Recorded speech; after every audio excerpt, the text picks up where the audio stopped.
लेकिन एक सेकंड, ये क्या है? अभी मजा आएगा ना भिड़ो। भैया खाना कैसा बना? दीदी एक नंबर दीदी। और कुछ ले गया? दीदी बहू ये कौन है? ये तो मम्मी जी बाहर शराब निकाला था तो मुझे कौवे नहीं मिले तो मैं 2 कलवे ले आई।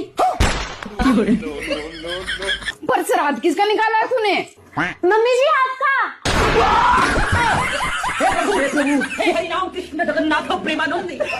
मम्मी जी मुझे याद था, आपने कहा था सामने वाली से 2 कदम आगे चलना।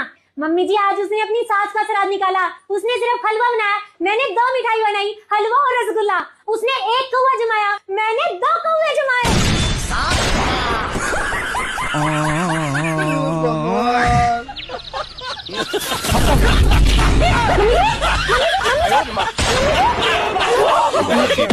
दीदी